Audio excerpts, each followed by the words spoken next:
In this problem, we want to solve each system equations using matrices. I'll do this by hand. We got x plus y plus 2z is equal to negative 4, and 4x plus y plus 2z is equal to 5, and 5x plus 2y plus 2z is equal to 9. Now let me double check my signs. Okay, first thing we want to do is we want to write down a matrix goes along with this. So for our augmented matrix, we'll drop our x, y, z's and equals, keep the numbers in our signs. So we got 1, 1, 2, negative 4, 4, 1, 2, 5, 5, 2, 2, 9.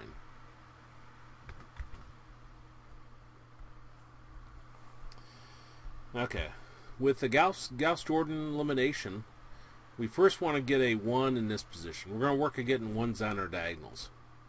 Oh, we have a 1 there, so that's done. Then we want to get 0s below it. So you ask yourself, what do you multiply times this 1 that you can then add to this 4 to get a 0? And that'd be negative 4. So we'll take negative 4 times row 1, and we'll add that to row 2, and that's going to give us our new row 2. It's always the opposite number. So if this is 4, it'll be negative 4. If this is 5, it'll be negative 5. But we'll get to that one. Okay, so we got 1, 1, 2, negative 4. Negative 4 times 1 is negative 4 plus 4 is 0. Negative 4 times 1 is negative 4 plus 1 is negative 3. Negative 4 times negative 2 is negative 8 plus 2 is negative 6. Negative 4 times negative 4 is 16 plus 5 is 21. Now I do make basic math errors pretty easy on these, so let me double check myself. Let's see, negative 4 times 1 is negative 4 plus 4 is 0. Negative 4 times 1 is negative 4 plus 1 is negative 3. Negative 8, negative 6, 16, 21. Okay. Now we want to get a 0 here. So we ask ourselves, what do we multiply times this 1 that would then add to the 5 that would give us a 0? It would be a negative 5. Again, it's always opposite number of this. So negative 5 times row 1, add to row 3, is going to give us our new row 3. Okay, negative 5 times 1 is negative 5 plus 5 is 0. Negative 5 times 1 is negative 5 plus 2 is negative 3. Negative 5 times negative 2 is negative 10 plus 2 is negative 8. Negative 5 times negative 4 is 20 plus 9 is 29. Now let me double check myself. 0, negative 5, negative 3, negative 10, negative 8, 20, 29. Okay, that looks good. So we got a 1 here, 0's below it. So now we're working our way down the diagonal. We're right here. We want to get a 1 here. Well, we can divide everything in row 2 by negative 3. And that's going to give us our new row 2. So we'll have 1, 1, 2, negative 4. 0 divided by negative 3 is 0. Negative 3 divided by negative 3 is 1. Negative 6 divided by negative 3 is 2. 21 divided by negative 3 is negative 7. And the last row just carries down. Okay, so we now have our 1 here. We want to get 0s below it. So I want to work at getting 0s here. So you ask yourself, what times specifically the 1 here can you then add to the negative 3 to get a 0 there? Well, it'd be 3. 3 times row 2 plus row 3 is going to give us our new row 3. Okay, so we got 1, 1, 2, negative 4, and 0, 1, 2, negative 7. Okay, 3 times 0 is 0 plus 0 is 0. 3 times 1 is 3 plus negative 3 is 0. 3 times 2 is 6 plus negative 8 is negative 2. 3 times negative 7 is negative 21 plus 29 is 8. And let me double check myself. 3, 6, negative 2, negative 21, 8. Okay. So now we got a 1 here, that zero's below it. So working our way down the diagonal, 1, 1, we want a 1 here. Well, if we divide everything in row 3 by negative 2,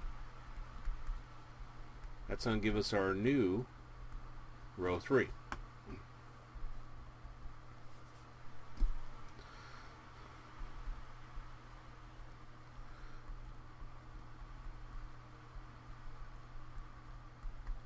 Okay, 0 divided by negative 2 is 0. 0 divided by negative 2 is 0. Negative 2 divided by negative 2 is 1. 8 divided by negative 2 is negative 4. Okay, so that's REF. That's row echelon form. Diagonal of 1, zeros below it. Now, we're going to continue. We're going to do Gauss-Jordan elimination, which is getting it in the form of reduced row echelon form. Diagonals of 1s, zeros below it, zeros above it. So we're going back up the diagonal. So we start with this first 1 here, and we want to get zeros above it. So you ask yourself, what do you multiply times this 1 that you can then add to this 2 to get a 0 here? And it'll be negative 2. It's always the opposite number. So negative 2 times row 3, and we'll add that to row 2, and that's going to give us our new row 2.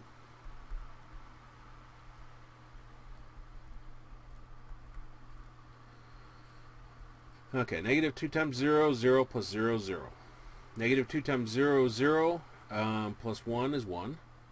Negative 2 times 1 is negative 2 plus 2 is 0. Negative 2 times negative 4 is 8, plus a negative 7 is 1. Yeah. Now, we want to get a 0 here. So you ask yourself, what do you multiply times this 1 that you can then add to this 2 to get a 0 there? It'll be a negative 2. Negative 2 times row 3, and add that to row 1, is going to give us our new row 1. Well, negative 2 times 0 is 0, plus 1 is 1. Negative 2 times 0 is 0, plus 1 is 1. Negative 2 times 1 is negative 2, plus 2 is 0. Negative 2 times negative 4 is negative 8, minus 4 is 4.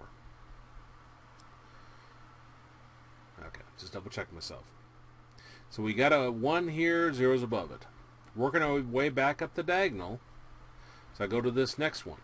And again, this is the direction we're going. Well, it's already got a 1 here, so I want to get zeros above it. Scroll down a little bit. So we ask ourselves, what do we multiply times this 1 that we can then add to this 1 to get a 0 there? Well, that'd be a negative. So we take negative 1 times row 2, and we'll add that to row 1, and that'll give us our new row 1.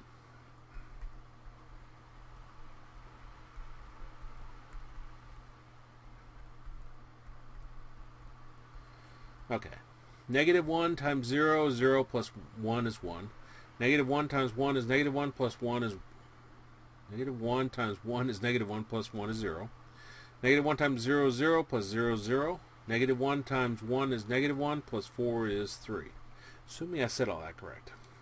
Now I'm just going to do a quick check. 3, 1, negative 4. Let's see if that works. 3, 1, negative 4. 3, 1 is 4, minus 8. Yeah, at least it works on the first one. Now 3 equations, 3 variables. Our first 3 by 3 square here should be a diagonal of 1, 0, 0 else. That means it worked. And this would be our answer. This is x, this is y, and this is z. So our answer will be 3, 1, negative 4.